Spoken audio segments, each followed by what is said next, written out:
Hey everyone, this is LanokirX. You rep and I have a great day so far because you are the sweetest thing out there, and I'm back with another episode of Boku No Hero Academia, or My Hero Academia.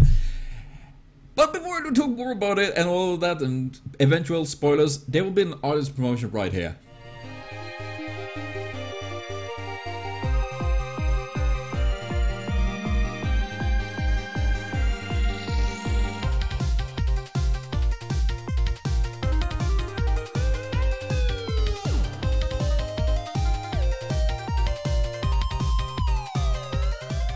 So be sure to check out the artist links in the description box, and of course if you want to have an artist promotion as well, or know someone that wants that, write that in the comment box as well, because honestly I love to share and helping people get to see art and all that, because art is amazing. Art is a blast. And this episode of Boku No Hero Academia though, oh man, that was, oh god, I really love this kind of thing. I mean, seeing this, like, yeah, that now this is a training, well, not a training art, but generally showing what you got arc and seeing the different characters.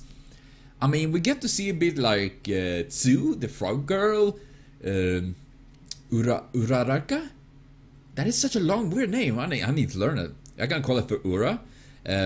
She have zero gravity, which was obviously not what I thought. I thought it was telekinesis, which is quite different actually. So in a sense, how they work, they could be almost the same, but there's still very different powers. I was way wrong with that one. And then we have Ida with engine. See, that was awesome. And then we have Kachan with the green explosion. I mean, that is. And then we have the dude with a naval laser. Oh, why? At least it's a unique power. And then we have the octopus dude that have like 3 arms and then skin in between, and like, what?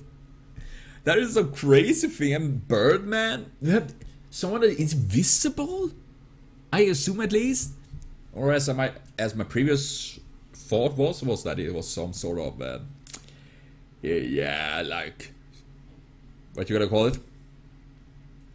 You know, her clothes are magical or something like that. But seriously, it's so awesome. And then see Aizawa, the teacher there. His powers, man, are fucked up. He can erase others' freaking quirks. I don't know if it's permanent or he just says so scared, or it's just for a while. However it is, that is one messed up and powerful quirk, and I can easy see that. Luckily there are no supervillain that have that power. That will fuck up everything. Seriously, that is pretty fucking gruesome. I mean, seriously, imagine all the things you can do with that. Stop like literally everyone that have quirks. Seriously.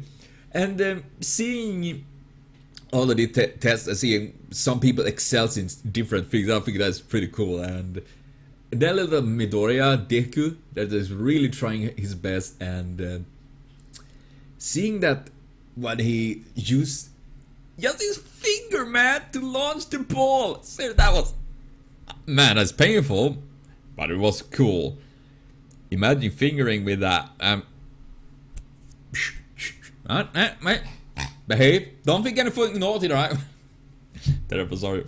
But I think that, see, I love this show so far, and everyone tells me like it will be even better next on the next season. It will be even better, and I'm like, oh my god, I will die. Oh god, seriously though, I think that is amazing. But and it makes me when we talk about heroes and superpowers and all that, because first of all, I love that kind of thing. I mean, we have Marvel, we have DC, we have Boku No Hero Academia, and so many other shows and things like that that have superpowers, things like that. And there are so many different powers I think is awesome. And I was mentioned in the reaction video, I mentioned about the guy that had the ability to manipulate memories.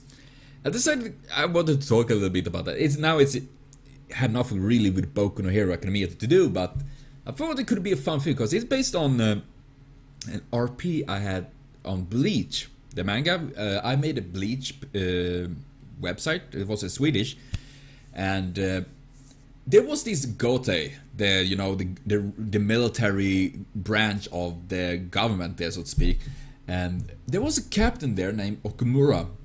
He had a, I don't remember originally his power was. It was something. It was pretty cool, was at least, and he was very loved. Very many and of the other people that RP'd with him against him and things like that loved him, and then there was a dude that was he looked sinister. He did lots of weird things, Everyone suspected him for being, a backstabber. He belonged to my friend Sabaviyomu.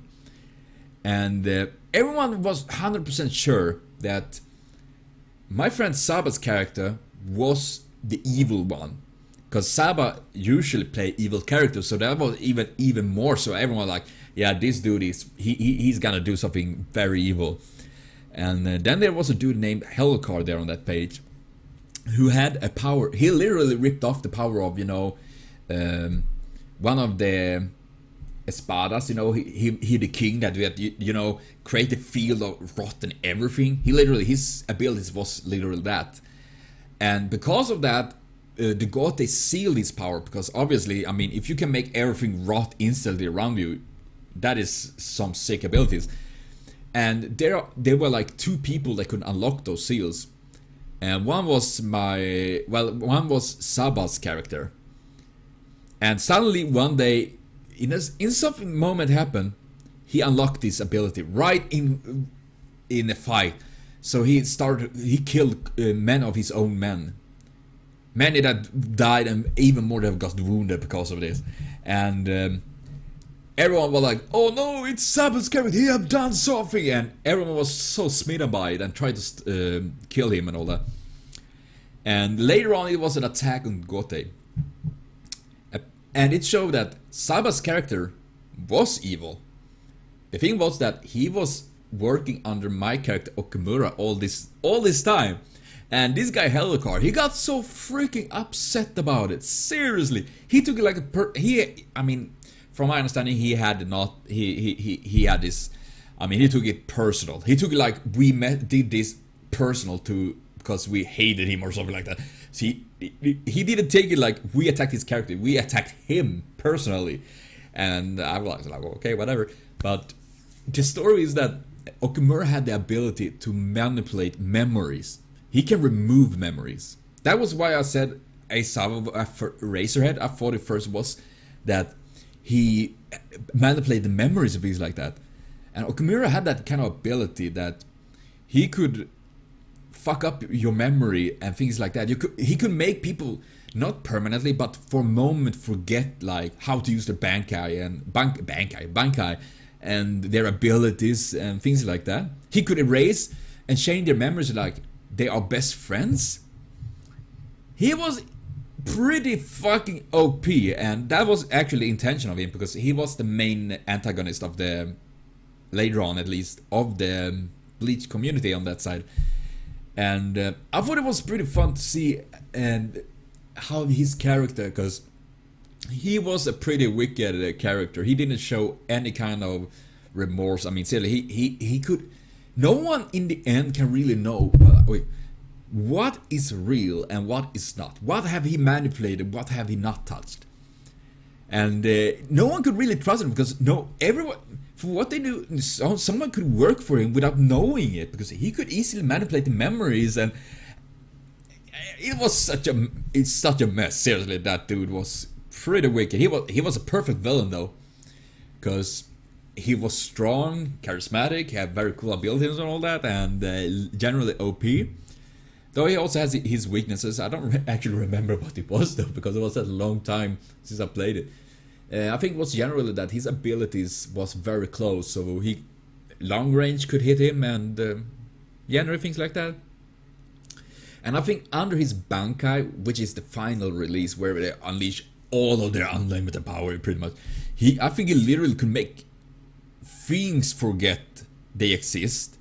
Not people, but things. Literally, if someone shoot a laser, the laser would disperse right in front of him, because it was like its existence. It didn't even remember it existed. It was such a bullshit kind of level of fuck you with this character. He literally like, okay, a laser come and someone uses zero, sending a big ass laser. It doesn't even remember it exists. He literally fucked up reality around him as his strongest point. And while I'm personally don't enjoy RP as such character constantly, I mean, I like characters, you know, like Iskandar in Fate Zero, you know. Well, while they can be strong, they still... I can say, I prefer characters that can be strong but still need to struggle. Like Midoriya. There is a perfect example. He have room to grow. I love that with characters because they get the chance to grow, they get stronger and learn more. I don't really fancy like Okamura here in this case, in that sense, but I think it's when it's like this, he was the main villain of the entire thing, he was behind everything. Then I'm okay with it and can do it, but I know lots of people that have been creating lots of such OCs that is insane OP, and I have even people stealing my concepts and ideas of characters and all that. Maybe we'll talk more about it and all that, but for now I just wanted to share a bit of memory here, but yeah. So thank you for watching so far. Terrible of random talking and things like that, but I will be back with more Boku No Hero Academia and all that, of course. So thank you for watching so far. Remember to comment, share, subscribe, and like. It means so much to me, and I will be back soon with more. See you later on, and most of all though, have a continuous super great day.